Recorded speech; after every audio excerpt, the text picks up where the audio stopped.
Just share this. When I heard Winona talking a while ago, it reminded me of somebody told me years ago that and this might not be the proper definition. We got a lot of professors in here, so they can correct me if I'm wrong. But this is the common man's idea of what it is. Communism is when the government controls a few corporations. Fascism is when a few corporations control the government. And a lot of our institutions of higher learning as well. And I agree with her that the problem we're having is when you turn the news on, you don't see anything. I mean, you see somebody shot somebody or somebody kidnapped somebody or whatever, but kidnapping our food supply is not on any of the shows, and I think that's somehow we've got to figure out how to get the people's attention and bring this forward. The title is to my talk here today is Competition and Courage, and this is going to take a lot of courage. It's taken a lot of courage for us to get where we are. It's going to take a lot more courage for us to try to win this battle, because we're fighting some of the most well-funded, powerful corporations in the world. And when we're talking about politicians, if it's one thing I learned when I was in Washington, they might be some different ideas, but when it comes to the folks going in there at $2,000 shark-skin suits with a lot of money and backing up these big corporations, it doesn't make any difference if they got a D after their name or an R after their name. Maybe a few I's after their name will stand up, but they're captured. As I told my brother, you know, we've got two areas in the United States where prostitution is legal: Nevada and Washington, D.C.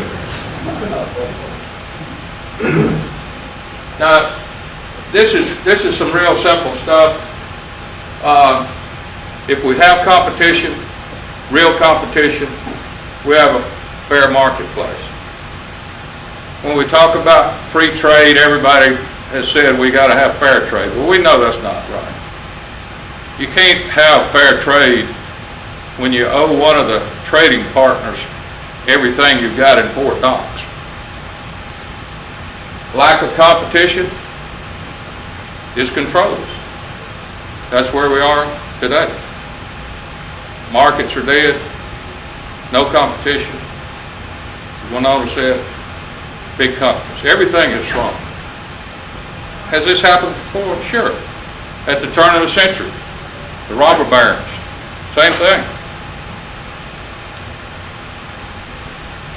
The Packers have said through Jeremy Russell, they want vertical integration. There's no question about it. They have it in pork, they have it in poultry, and they're going to get it in beef if we don't do something about it. They talk about market intelligence. As you know, vertical integration is controlled all the way down. I think Tyson has said they want to control it from the farm to the plate. And that's what they're doing. Tyson actually owns the genetics of the poultry. Market concentration, just like we have today, just like Winona talked about it, complete control. This is Patrick Boyle, AMI, the same AMI that's leading the lawsuit to do away with kowtow. He made it just as plain as he could make it. They want vertical integration. Fewer players. John Hanson talked about that. It's been the pattern all along. Less competition. Less competition, more control. More control, integration. Integration, loss of independence. If you don't believe independence is lost, take the time to go to the Department of Justice website. You'll have to probably go back in the archives and listen to some of the testimony at the poultry workshop that was in Huntsville, Alabama. If you don't think you're in a third world country after you listen to some of that, I'll buy you a steak dinner. Look at what we've lost. The only thing we've got left in poultry is some free-range chickens. 90% of hog farms, it was 42% of cattle. It might be higher than that now. 35,000 feedlots, small, medium-sized feedlots lost in the last 20 years. Think about this when you think about Reagan. We used to have in the packers and stockyards regulations, a regulation that said that custom feedlots could not be owned by packers. You know who owns the largest feedlot in the United States now?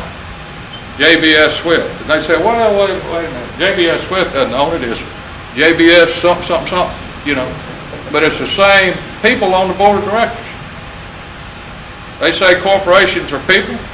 Well, you got these people over here, and you got the same people over here. So in that case, I agree with you. These are the excuses why cattle can't be vertically integrated. Too expensive. Need too much land. Genetics are too diverse. I question that now. They're shrinking all the time. More control. Give you an example. Take a black Angus, heifer, steer, whatever you want. Take a red Angus, heifer, or steer. Run the black Angus into the sale barn first. Totally identical. I mean, everything alike. Same mama, twins. Tell me who gets the highest price. Black one. That's exactly right. They control it. Not only great marketing, but they control it. That's what they want. And so that's what they're going to pay for. And sooner or later, you know, some of us old cowboys, we can figure it out. Wait a minute, I've been doing this for 10 years and I've been getting a nickel less. Every time I go up there, I think I'll start raising black ones. Growing conditions are too variable. Well, I've got one, people that know me know I can get a little colorful sometimes, but I got one answer to that. I got off the internet. That's exactly what that is. You know why? Because they will do anything. They will do anything to get control. Hadn't we seen what happens when they get control? That's what happens to people when they go to Washington. As the old barber told me one time, they're like bananas. They come in green, they turn yellow, and then they get ripe. And that's what happens to them. You know, and the power is the thing that they crave. Control and power. Everybody wants to work their way up to be Speaker of the House, or Majority Leader in the Senate, or some chairman. I say that our country was not designed, our democracy was not designed for career politicians. And Lord knows Mississippi, where I live, has gained greatly. I remember years ago from 76 to 80, I worked with the governor. Our federal budget was 3 times as large as our state budget. We were getting all that money coming in. Why? Well, we had Senator Stennis, we had Senator Eastland, we had Jamie Whitten, that the agriculture building is named for. We had power because we had people. Jamie Whitten stayed up there 53 years. 53 years. I don't think I could stay on any job 53 years. I'd get, bored or something. But it's about power. Okay. Arlen, there you go. Information and transparency are the keys to a fair marketplace. Think about this. The Packers have built a wall. They've built a wall that stops information. Packers used throwaway stuff. Throwaway stuff we used to feed the dogs and made pink slime. Okay? If that was such a great deal, I'm not saying it's going to kill you if you eat it or anything, but if it was such a great accomplishment, you know, when you have great accomplishments, it seems like they get in the newspaper, you know, or they get on television, and you want to say, I did it, I invented that. You see that? Did you see that? Never happened. Didn't tell anybody. Just started putting it in hamburgers and whatever else they sold us. You know, and look, when I was growing up and when I used to go home, still do, y'all probably call them Vienna sausage. I say Vienna's in Austria. We call them Vienna sausage. I'm not above eating some crackers and Vienna sausage, but I want to know I'm eating it. I don't want it to be inside a hamburger. And that's what happened. You know, we're getting the scraps, we're putting them in something that they have programmed us to eat. They put things in the hamburgers to make us eat. You know, you go by, I've got one thing that I cannot not eat, carrot cake. So I tell Linda, don't buy any carrot cake. Because I cannot walk past the refrigerator. I will go back. I accused the lady that made it of putting marijuana in it, make me want to want something. Well, they tried to conceal it. What happened? Little lady down in Texas found out about it. She started a website, one thing led to another. Had a snowball effect, bankrupted the company, caused cattle prices to go down. What happened to just being honest? If you're proud of something, put it out there. Let people know about it. Here we go back to the market intelligence again. If pink slime is market intelligence, I don't know what market ignorance is, I can tell you that. What goes into a packing plant and never comes out? Muscle, organs, fat, blood, hair, hide, hooves. Hey, information.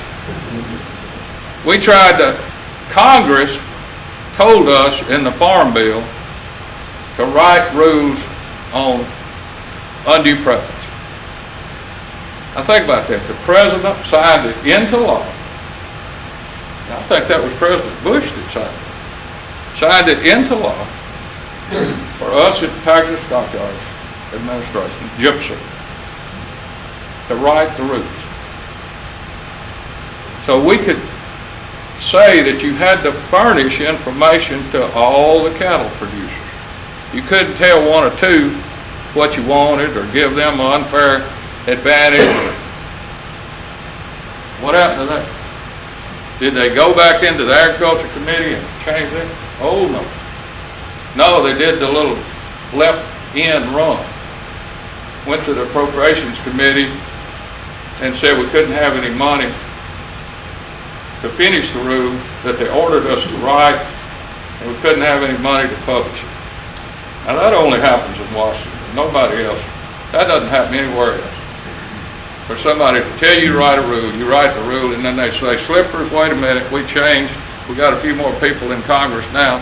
Not enough to get it thrown out through the Agriculture Committee, but we'll just go through the Appropriations Committee to get that taken care of. Same thing they did to cool, they delayed it for years, and we're going to talk about that. Chandler Keyes used to be head of the legislative stuff at NCBA. I remember this because I was a member of NCBA way back then before I got smart and got out. Sounds like a really good deal. He says he's all for it and NCBA policy calls for it. But that policy is not the policy that many ranchers want. I thought we wanted to inform the consumer what we had. I thought we were proud of what we were producing. It does not call for cattle to be born and raised in the U.S. Well, what they wanted to do, they wanted voluntary. Why? Because they're controlled by the packers. That's why.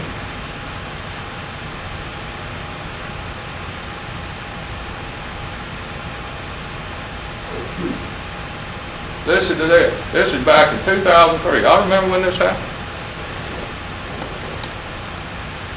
Everybody's for it. The design to call attention to high quality wholesome products provided by U.S. Repeat, U.S. That's us. Beef and pork producers. But let's allow Congress a little time, to get it right. It's called, in Washington, it's called paralysis by analysis. When they tell you, hey, we want to study something, that translates into we want to kill something. We don't want it to happen. But notwithstanding this, 10 years not enough. I mean, sure, in 10 years, with all the people they have working up there and all the smarts they claim to have, we could get it right, And I think we have gotten it right under the new rule. We didn't get it right under the old rule where we had consumers didn't know anything. Product of 3 or 4 names on there. And I did this personally. I went while I was up there. It wasn't under my bailiwick, but it was under the undersecretary that I worked with. I went to the grocery store with Linda one time, which I don't do very often. She says I buy things that are junk. She said I don't buy good stuff, So I just don't go. And I went back there and I was looking at a piece of beef in a package. And lo and behold, hidden in plain sight was a product of U.S. But it was so small, I could hardly even see it. So I said, I want to buy this. Is that okay? Yep. Always ask if it's okay if I buy something. And I learned that a long time ago when I had gray hair. But so I got it and I took it home and we cooked it. Well, I took the label and I took it down to AMS, to Dave Shipman, who was the acting administrator at the time, and I said, look at this. You got to have a pair of binoculars to see that. And most people don't take binoculars or a microscope to the grocery store when they go. And I said, I thought the statute said it had to be in conspicuous language. He said, well, it is conspicuous. I said, no, it ain't conspicuous if you can't see it.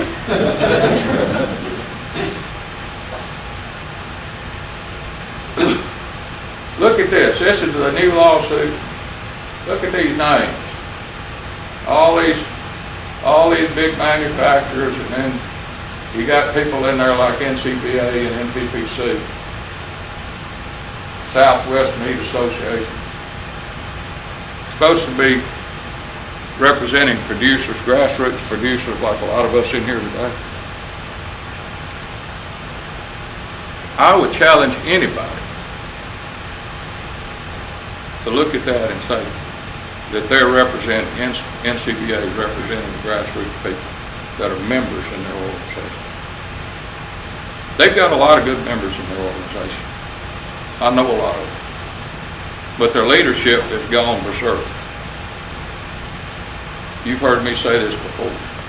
They're like Judas goats leading their members to the slaughterhouse of vertical integration. And that's exactly what they're doing with this. That it is not in their best interest to not have coup. And of all things, they said in their lawsuit, they being AMI and their cohort, they said that beef is beef whether it's from Manitoba, Montana, or Mazatlan. Now my partner here got a little carried away, but I'm going to show this anyway. I know his cattle don't look quite that bad up in Manitoba. Now there's a good red Angus, looks like a red Angus. Hey, look at here, here's one from Mazatlan. And they probably don't look that bad down there and they don't have horns that long. But he's a pretty artistic fellow, Harlan Henry. So, but that's what that is. That's it. That's my stamp again. I wish I could use it on some pleadings, but I'd probably get disbarred. But to think that you've got these companies that are saying that beef is beef, when all the time in the past we've said we have the best beef in the world, the best beef in the world in the United States. Where did all that change? What happened? Did I miss something? Did I, just not wake up one morning and something happened? I don't know. You know why they want beef as beef? Because they pay less for it. They don't want coup because they unjustly enrich themselves. That's just a legal term for wrongfully stuffing money in your pocket. They pay $60 and $70 a head less for those cows. And then they want to be able to bring them over here and sell them to us, unsuspecting consumers, for the same price as U.S. beef. Think about it. As I've said many times, we've got 0.7% of the people in this country that make a living on a farm. There are people in New York City, good people, that don't know a soybean from a jelly bean. And that's not a bad thing, except they're not informed. When you go out and buy a car, you want to know about the car. You don't want to buy a car and not have an engine in it. No, you want to know. Some people want American cars. Some people like cars that are from overseas. What about our clothes? I looked at every article of clothing I have on right now. Every article. Every article. And every one of them says where they're made. Every one. Why? Why is it such a big deal that we can't know where our food comes from? You know why? Just like I said, it's all about money. When you have power, it doesn't do you any good if you don't exhibit it, if you don't thrust it on others. That's the reason you want power. These people want to be powerful where they can put you under their thumb and squash you like a grape. And if you don't believe it, you go to that website that I told you about at DOJ and see what they've done to people in this country, and nothing's been done about it.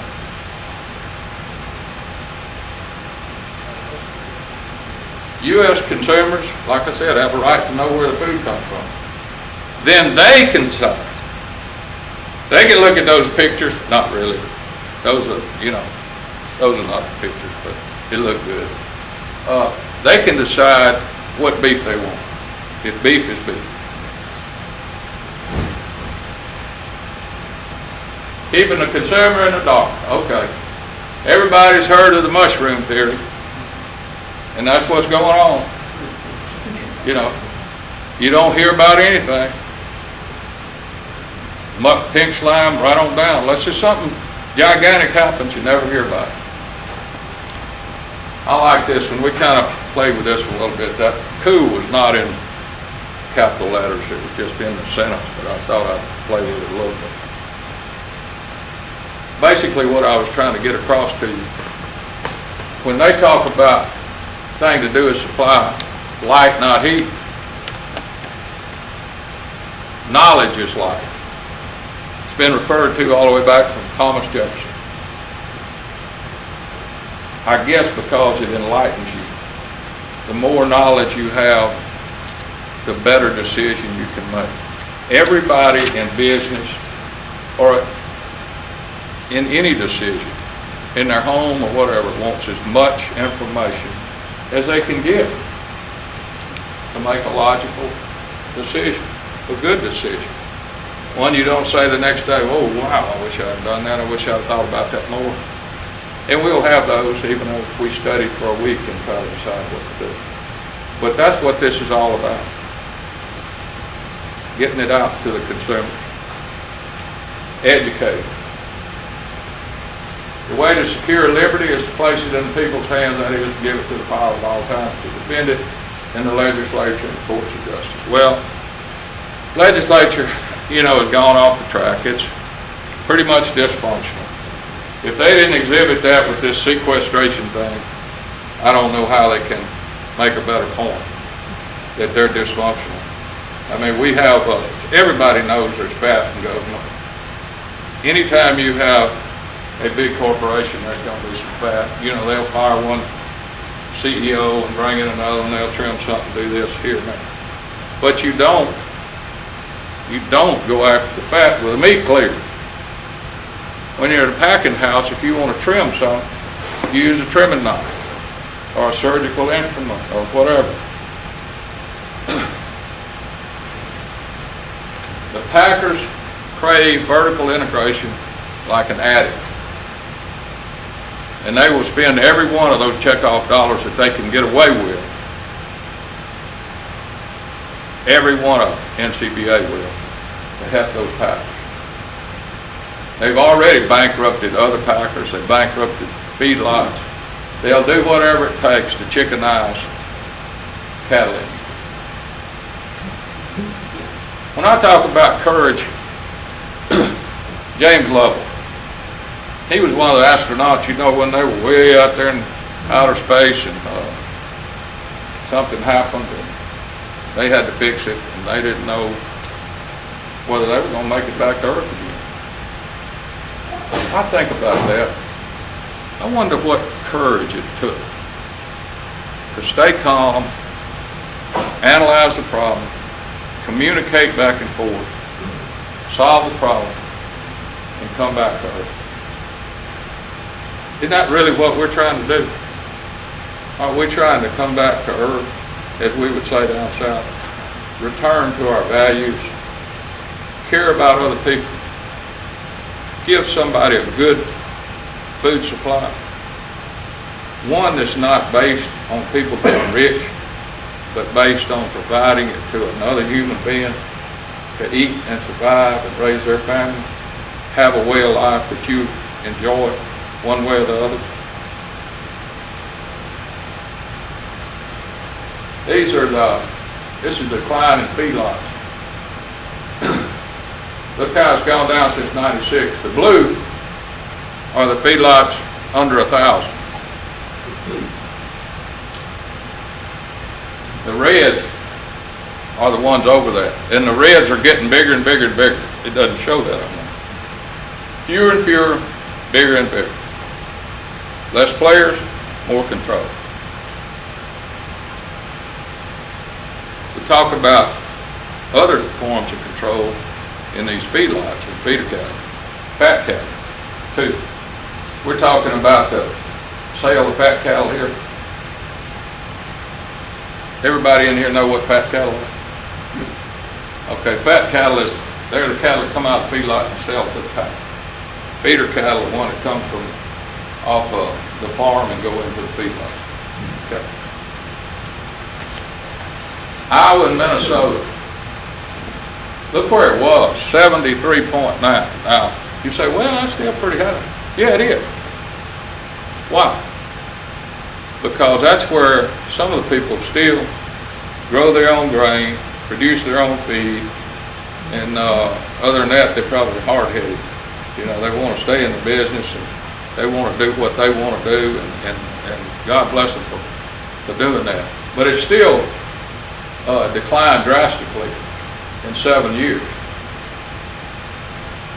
Look at this in Nebraska. Nebraska declined, and John Hansel will tell you it was way up there at 64%, a lot of it because of the laws that they had that other foreign companies couldn't come in and that kind of thing.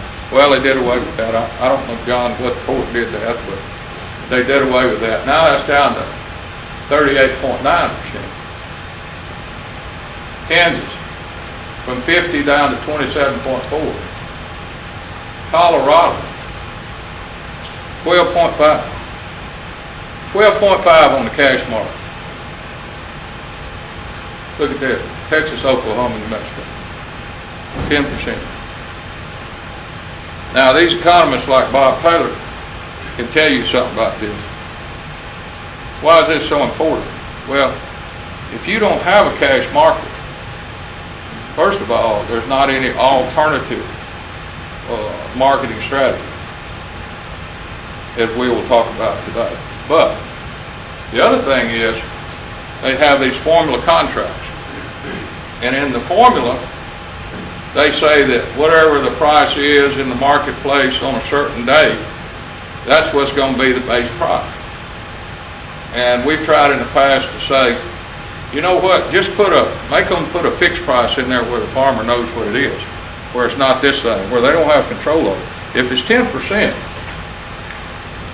that's not a realistic figure. 10%, that could be just the coals or whatever. And we tried to fix it. When I was at Gibson, one of the first things I did, I came in and said, we need to have a rule. We can't make them. We can't make put cattle or sell cattle in the feedlot, or buy, not sell it, buy. We can't make the packers buy from the cash market. We can't just force them under the law to say, you got to buy this money. Okay, so we kind of scrambled around and figured out, okay, what we can do is say, if you are going to use a formula contract without a base price, then that week you have to buy so much percentage in the cash market where the price means something, where it's transparent. Well, guess what? That's sitting over there across the street with some cobwebs on it by now, I guess. That was too political, I guess, too controversial to try to solve a problem. They didn't want to do that. We did a rule that tried to move forward to the 21st century and require electronic banking. Now, under the law, you have to pay for livestock in one day. Okay. So we couldn't change that without going through Congress, which, remember, is dysfunctional. So we said, you know what?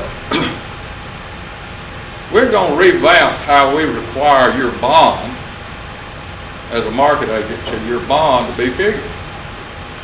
And if you will use electronic instantaneous banking, we're going to set this up on risk management. If you will use this, we're going to cut your bond 90%. What's the risk? What's the risk? If the money's there, you know it's there, you got your money, you don't have to worry about not being paid. Well, wherever that other one is with the cobwebs on it, that's sitting right next to it.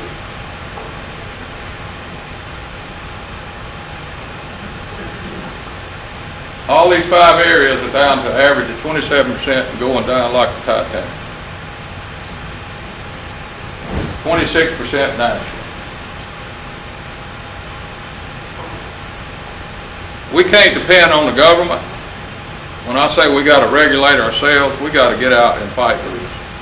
We have to do things. We have to work together, like Fred said, with everybody. I have preached this.